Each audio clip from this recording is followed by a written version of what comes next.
Thanks for joining us, and let's get started. Welcome to our intermediate series on secrets of success, rich and happy. This episode will talk about improving your spiritual practice. We'll address the importance of consistency, diving deeper into your spiritual practice and choosing or working with a spiritual mentor. As usual, we'll introduce you to your personal challenge, which is designed to get you in the habit of practicing things that are healthy for the new you.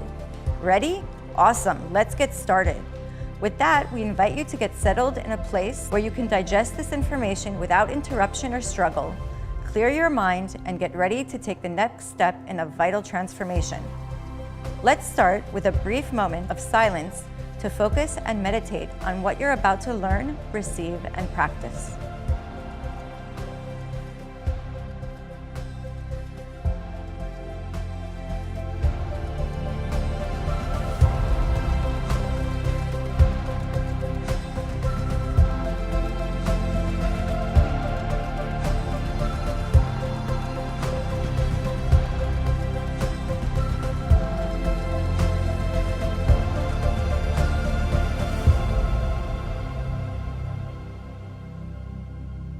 Hi everybody, and welcome to our session number 3, Improving Your Spiritual Practice.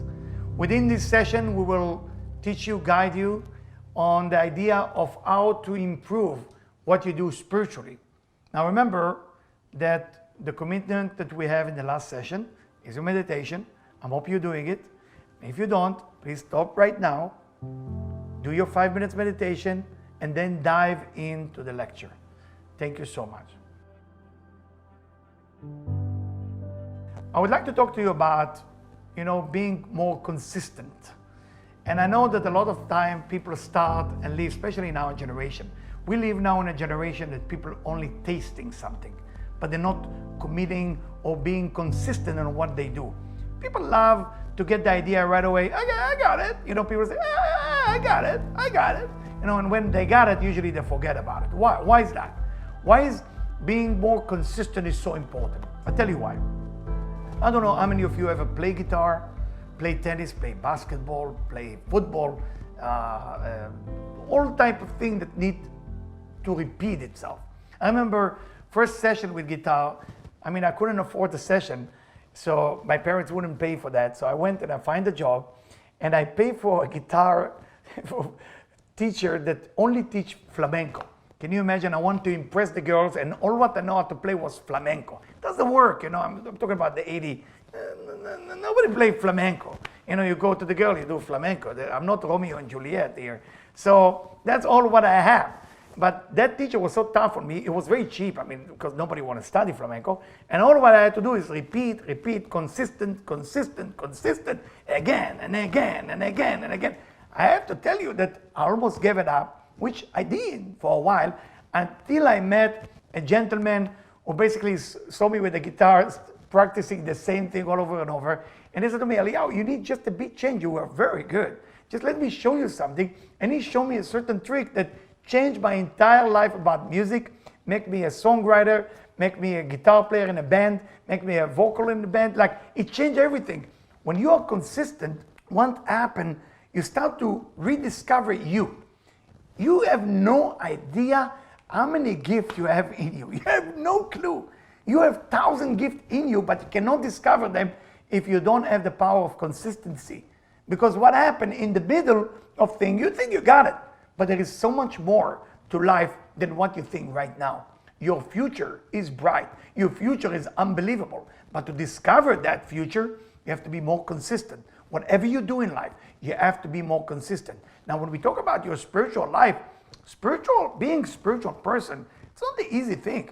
It's a repetitive thing that you have to do again and again. Whatever it is, the meditation in the morning, then how you should behave, being more charitable, accepting of yourself, working on the ego. There is a lot of homework that a person has to add into their mind to be more aware of their surrounding.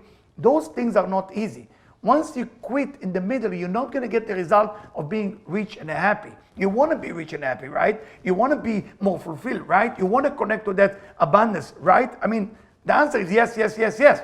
You can't just taste the food, you got to eat the food. You can't just taste spirituality, you have to be a spiritual person. I know a lot of people that are searcher for things. There's so many people who search the answer. Nobody want to find the answer. They just like being a searcher. In the age of 72, they say, yeah, I'm still searching for the truth. I'm still searching for the answer.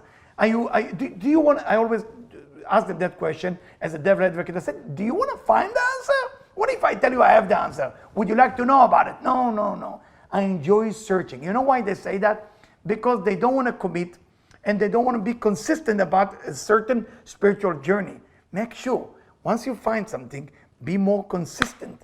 Go for it again and again and again. Never give up. Never, never, never give up. I want to tell you a story. A client of mine that unfortunately died 3 years ago, and his name is Neil. His name is Neil Hamburger, if I'm allowed to say his name. So Neil Hamburger was the second longest time patient with cancer in the world. And when I met him, he had already cancer. He was very, very sick. He was dying. And he asked me to be his mentor, and I started working with him. He mentored me about a lot of stuff in life, which he wouldn't agree on that if he would be here. But I'm telling you, I studied for him so much. And on his desk was a sign that say, never, never, never give up. Always, consistency is the power of the game. And if you see Neil, how he fight with the cancer for 23 years, guys, 23 years. He has cancer that there's no cure for that. And he was keep going, keep business, family, everything the same. And it's something that touched me so much, you know, that he was able, for me, was able to fight and even win the cancer. And when it was time for him, he grew up very old, and it's time for him to leave this universe, he lived with a smile on his face. The reason I shared this with you, consistency is the name of the game when you want to become spiritual. You want to be spiritual, you can't just taste the food. You got to eat the food. You got to commit to that and grow with that. Let's dive a little bit deeper into spirituality. Some of you heard the word angels before, but usually when we talk about angel, we think about something with wings and white, coming to see you and visit you. You know, we have no clue what it is, but some believe, it's nice, maybe there is angel, maybe there isn't. I'm not here to convince you or to believe me or don't believe me. Leave that away from your mind. Just, I'm here to try the pudding. I'm not here to convince you there is a pudding, okay? If it worked, then there is something. So let's think about it. There is a deep meditation in spirituality that you may want to try. Before you're going to a business meeting, before you're going on a date, before you're going anywhere, there is a meditation that was written 3,500 years ago that you send your angel before you arrive to the physical location. I'll give you an example. In one of my job and one of the things that I did, I was supposed to find a building for inner city kids for a spiritual program I wrote for children with no spiritual education. And I need basically the mayor of New York to agree with that. And I couldn't find a way to do that. And one of the things that I did, I remember that I was waking up for 3 months straight, consistent, right? Every morning, sending the mayor of New York, I think it was in that time Bloomberg, sending him an angel and say, if you listen to my voice, if you listen to my meditation, please be open or somehow do something so we can meet and we can talk. I had no way to reach him. I had nobody who knew him, nothing, zero, nothing. There's no chance for me to even meet with him. And I was doing it like I know him. I was sending him the angel like I even know him. Now, what does that mean to send an angel? I'm sure some of you are asking. Want me to send an angel? Like I take something here and I send it? I need UPS for that? No. Basically what you gotta do, you close your eyes, you do the meditation that I gave you, but you add something more.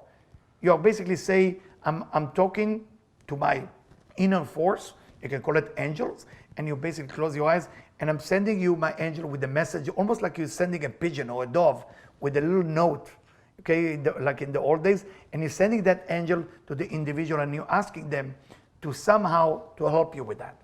The magic happened that I was going to eat in a restaurant. I think it still exists, or maybe not, in a Sony building. Those of you know the Sony building in Manhattan.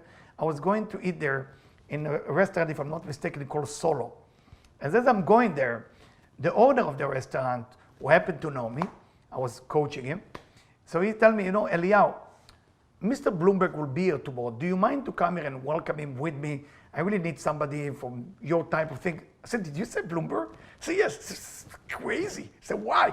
So I'm praying 3 months that he will help me to help the inner kids in Bronx and Harlem so we can guide them, so we can do something to educate them spiritually. I said, seriously? Yes. Yeah, I say yes. And there is a building that the city own and they don't use it. So I want to use it for that education. I said, this is unbelievable. So why don't you join me? We just welcome him and then you can talk to him about it. It was a short conversation with Mr. Bloomberg. And right away, of course, he said, this is something that can make our city better. And he agreed, told me who to call in secretary, and we move forward with that. What I try to show you with that little meditation that I did, first, second, being more consistent, third, sending that energy, you can call it angel, you can call it the dove, you can call it whatever you want. You can call it your mind wave if you want. Doesn't matter what you call it. I call it angel. You can call it the dove that you send from your mind to somebody else's mind. You're talking to them. You're not influencing them. You're not manipulating them. You're begging them. You're asking them. You're loving them. That maybe there is a bridge between us that we can talk about making the universe a better place to be. And that work. And I hope those of you who are open-minded will try that. And whatever you're dealing with, and again, it's only work when you do it for the positive thing. It doesn't work, unfortunately, that dove, that angel, not work when you want to do it just for yourself. Do I need a spiritual mentor? That's the question that most people ask when they start their spiritual journey. And I know we are right now in a time, it's very difficult to accept some authority or some people who tell me what to do, how to do, where to go. But let me tell you this. A mentor is a very special person. My mentor believes in me more than I believe in myself. Remember that verse. Your mentor needs to believe in you more than you believe in yourself. Meaning they see something in you that nobody else see in you. And that's very powerful. If they don't see the greatness in you, they cannot become your mentor. So before you choose the mentor, spiritual mentor specifically, you have to recognize somebody who recognizes a gift within you and they guide you to your full potential. A mentor sees your potential, your great potential, and for that reason, sometimes they're going to push you hard. And when they push you hard, you're not going to like them. But because you know that they see your potential and they push you forward to do better and better, that's what they are your mentor. It's like everything in life. Everybody needs a coach, whatever you need. A diet coach, you need a psychology coach, you need something in sport. It's somebody who coach you to do better. I have a coach that come and teach me how to stretch myself. To be honest with you, I don't like the guy. But I like him when we eat together. I don't like him when he starts telling me to stretch. Can't stand him. I sometimes feel like the muscle is about to disappear. I mean, he's telling me there is more room. And I look at him, I said to him, there is no room. It's the end. My body is finished right there. I said, no, there is more room. Absolutely. Then I have a person who coached me how to eat, which I also don't like. Because every time I'm about to eat, I didn't know there is a certain portion. He started talking to me about my hand. He said, that's it. That's about the food you're allowed to eat. And I look at him back and I said to him, I think my hands are too small. I'm supposed to eat way more than what you tell me I'm supposed to eat. So I have some argument with my mentor because the mentor see your true potential. Food, diet, sport, stretching, but also spirituality. Remember, spirituality, this is the essence of your happiness. This is the essence of your success. This is the essence of every good thing you're going to have. Think about it. I mean, don't you want to invest in your goodness? I mean, it's you we're talking about. It's you. Of course you're going to get a mentor that will be tough on you and never going to let you give up or drop, that idea of spirituality. I know a person that called me a year and a half ago. It's somebody I took care of him and he went to the highest level and he started mentor hundreds of people in Russia. Yes, he moved to Russia from Los Angeles and he started making such a change in people's life. Unfortunately, as people growing up, sometimes the ego get in and he become a star. He become like a superstar. Private jet, the whole thing, the limousine, the party. And he become the superstar guru, in Russia. Unfortunately, sometimes when that happened to you, you crash. It happened. And unfortunately, he crashed really bad. I mean, he lost all the thing. I cannot go into all the details. And I remember the first phone call he picked up the phone and called me. After many years we didn't talk. And I said, man, wow, you are like the person that actually built, and you become a star. You way higher than what I can even dream you can become. And I said, Eliyahu, actually, I'm not doing very well. I crash, whatever it is, all the details, all the bad thing he did, because he was fulfilled. And he couldn't work on being more consistent with his work, with his spiritual work. Sometimes when life starts to go perfect, it's not for everybody to have a perfect life. If you have a perfect life and you keep dreaming, you are spiritual. You get it. You get it. That it, you get it. That it that I'm talking about is basically to be in two places at the same time. Desire everything and be fulfilled. Not being depressed when your desire don't get fulfilled, and don't get satiated when you are fulfilled. And that's, unfortunately, he had to fall. But thank God that he picked up the phone and called me, and now I start working with him again. And it takes it's tougher after you crash to do it again than when you start from scratch. So we have to start everything from scratch now on his spiritual journey. But I have to tell you, I was so excited when he picked up the phone to call me, and he said to me, I don't know who to talk to. I don't trust anybody anymore.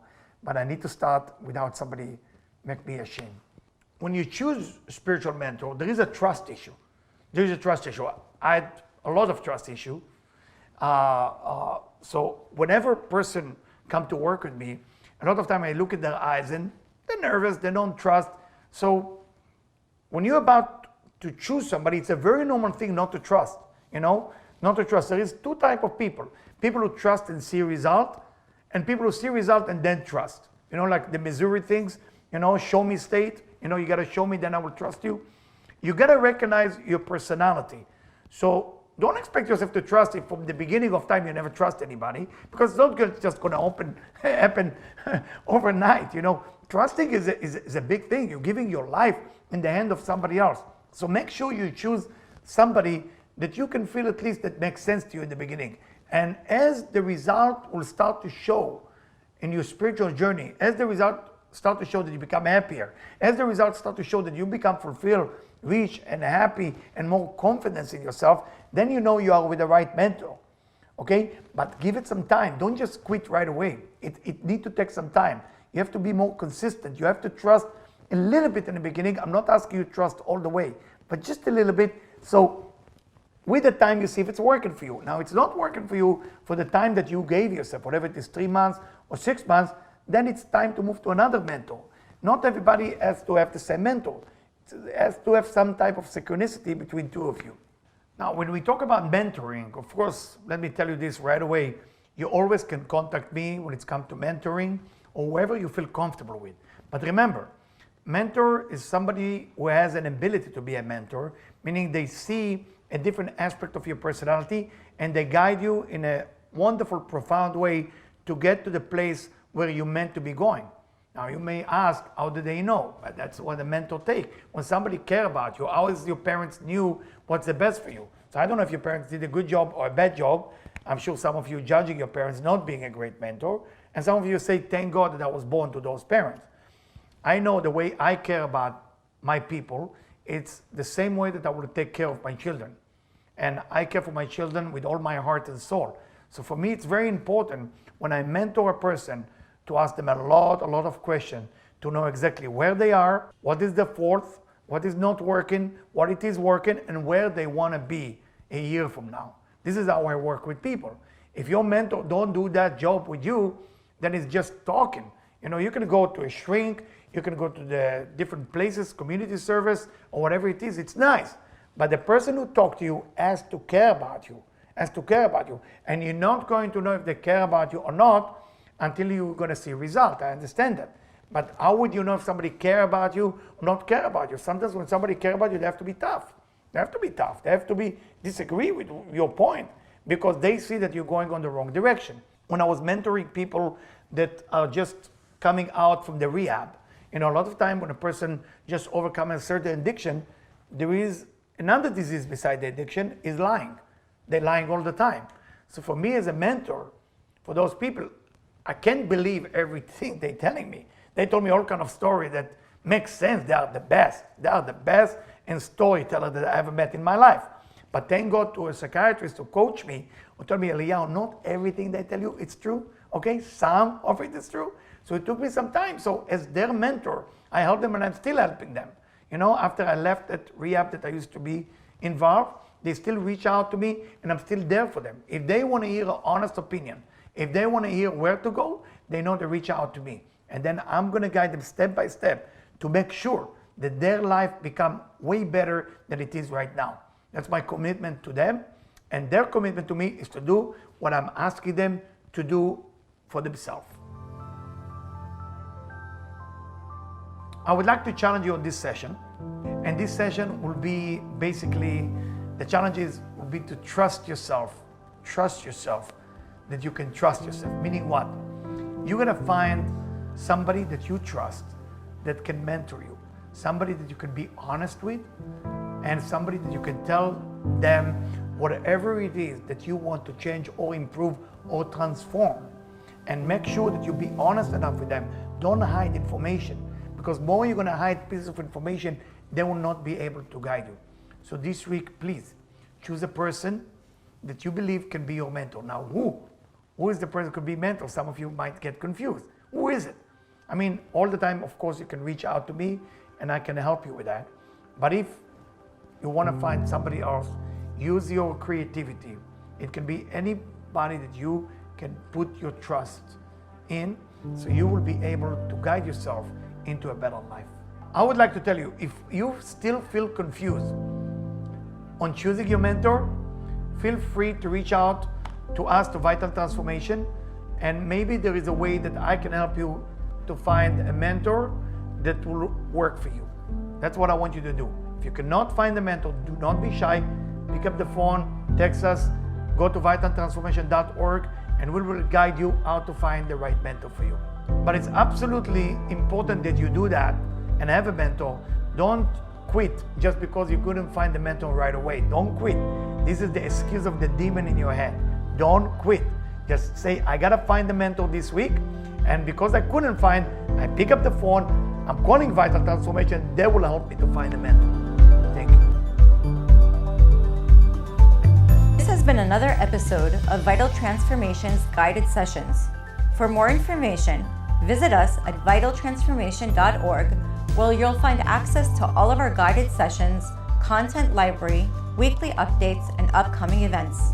To keep content like this new, relevant, and free to the public, make a donation today at vitaltransformation.org/donate, or write to us at donate@vitaltransformation.org.